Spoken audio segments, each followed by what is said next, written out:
Olá pessoal, você está na Play Industrial e hoje eu vou trazer um assunto muito importante que vai abranger aí o conhecimento da educação ambiental e a diferença que isso vai fazer na sua vida profissional. A gente sabe que esse conhecimento ele é passado em diversos cursos, por ele ser um conhecimento transversal, mas por ele não fazer parte da questão central do curso que você busca para a sua vida profissional, ele passa despercebido ao longo de todos os meses, do curso inteiro.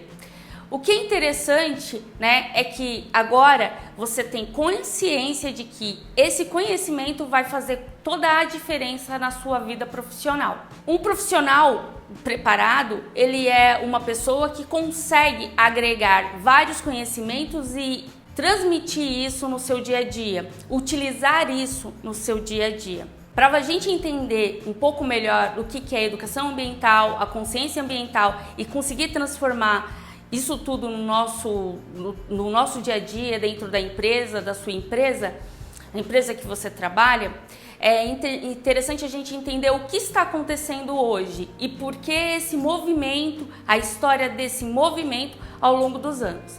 Como você pode acompanhar aqui embaixo, a gente tem uma linha do tempo e eu vou começar falando dos pontos mais importantes de toda a história do movimento ambiental. Em 1960, tudo começou com a Rachel Carson com o livro Primavera Silenciosa, onde nesse livro ela apresentava alguns questionamentos falando sobre a utilização de agrotóxico, a produção em massa, e nesse livro dela ela trazia uma ideia de uma primavera onde não tinha os cantos do pássaro, porque as flores elas tinham morrido.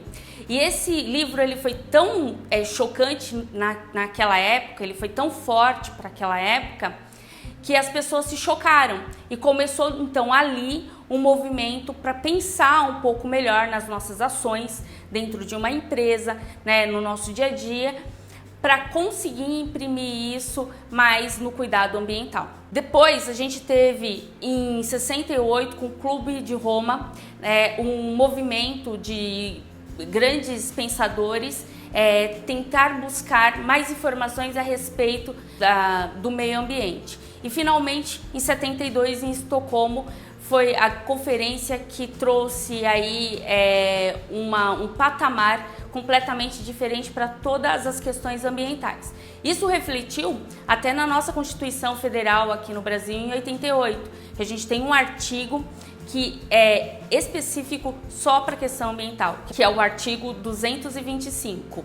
Nele vem a apresentação do que é a sustentabilidade, E a gente começa a pensar em sustentabilidade, essa palavra que é dita aí a todo tempo, a todo momento, Até fica bonito quando a gente coloca dentro da missão, visão, valores lá da empresa, mas o que é? É a gente pensar, num tripé no qual ela está apoiada, a parte social, a parte econômica e a parte de recursos. Então, diz para mim, você acredita ainda que o meio ambiente ele não vai fazer diferença na sua vida profissional? O que você acha? Deixa aqui então seu comentário. Respondendo a essa questão, em 1992 nós tivemos a Eco 92, que foi um movimento que trouxe aí a Carta da Terra, onde previa cuidados com a água, com o solo, com a parte vegetal, a parte animal, ou seja, toda a biodiversidade e de preservação do meio ambiente. Mais tarde, nós tivemos alguns tratados assinados por grandes blocos econômicos, e isso tudo foi influenciando na economia, na forma de produção e, mais importante de tudo, nas principais profissões que a gente teria nos próximos anos, isso de acordo com o desenvolvimento. Então veja bem que apenas um movimento, uma única parte uma parcela de toda a história, ela trouxe aí ao longo dos anos, uma sequência de eventos que dita, inclusive, o desenvolvimento profissional que uma determinada geração vai tender a ter. Em 2010, nós tivemos a Rio+20, que foi, na verdade, um evento, uma conferência que trouxe uma grande decepção, e logo nós entramos nessa sequência mais crítica para as questões ambientais. Então, veja bem, em 70 a gente veio com a esperança, em 80 a gente concretizou, né, isso de forma escrita. Em 90 a gente trouxe toda a metodologia e o que seria feito. Nos anos 2000 e em 2010 a gente veio com a descrença, e aí então a gente tem essa sucessão de problemas em relação a questões ambientais. O que isso implica, né?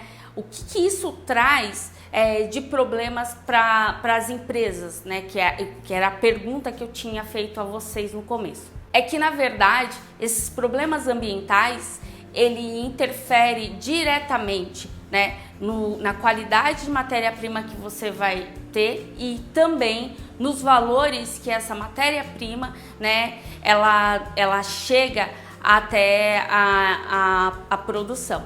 Lembrando que sempre quando a gente fala em trabalhos, né, a gente sempre fala em desenvolvimento, a gente não consegue ter um desenvolvimento sem duas coisas que são fundamentais, né, na área ambiental. Uma é água e a outra é energia. Então, é fundamental a gente começar a pensar nessa importância no seu dia a dia dentro da empresa, né? São pequenas ações que a empresa tomando conta, tomando cuidado, vai fazer com que esse cuidado ele seja fundamental para o meio ambiente. Então, pensando, né, dentro da empresa, quais são as áreas que a gente pode mesmo mexer? Volta de novo a palavra sustentabilidade. Como trazer isso para a empresa, né? Então, novamente a gente traz o tripé da sustentabilidade. E eu vou começar pela parte social. Não importa se a empresa ela tem um papel forte, né, projetos grandes na questão social e externa. O importante é a empresa ter um papel social interno, e aí o colaborador ele entra com duas ações muito importantes. A primeira é a parte da educação, né? Quanto mais a empresa investir na educação do colaborador, mais o colaborador agregará a empresa, principalmente na economia de matéria-prima, energia e água. Outra questão é que esse colaborador, ele é uma pessoa, e como uma pessoa, ele precisa de alguns cuidados, ele precisa de ter qualidade psicológica, precisa ter qualidade física e ele precisa ter qualidade de vida. Esses três pontos, eles estão assistidos dentro das questões da sustentabilidade. O segundo tópico, falando ainda do tripé da sustentabilidade, é a parte material, né? E esse aspecto pega muito mesmo para o gestor, né? Para os diretores, enfim, principalmente o pessoal de compra, pega muito porque a matéria-prima que a empresa vai adquirir, né? Ela tem que estar certificada, tem que saber de onde ela vem e mais do que isso, né? Tanto os seus stakeholders, os seus fornecedores, eles têm que estar amarrados dentro de uma cadeia que você tem confiança, para você ter certeza que durante todo aquele processo não haverá nenhum tipo de problemas ambientais. O terceiro ponto, também muito importante, e é justamente por onde as empresas geralmente começam, né? Pela parte da economia. Então, você precisa ter uma economia sustentável para você conseguir chegar a essa ideia de sustentabilidade.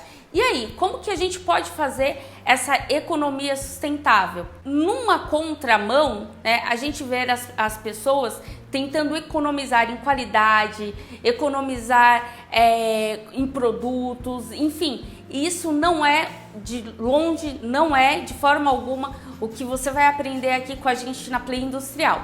A economia sustentável, ela parte da base de você ter uma química mais sustentável, ou seja, você desenvolver tecnologias, produtos que a gente consiga fazer a reciclagem, consiga fazer a adequação correta dos resíduos e dos rejeitos para que a gente tenha um meio ambiente melhor assistido. O interessante é a gente pensar então que a áreas técnicas ela tem total relação com o meio ambiente. Ela não está dividida, né, por um abismo, ou seja, né, se você está do lado do desenvolvimento, você está contra o meio ambiente. Pelo contrário, né, estando junto do meio ambiente ou preservando com pensamento no meio ambiente, vai te proporcionar a ter economia, qualidade, produtos que traz diferencial no mercado.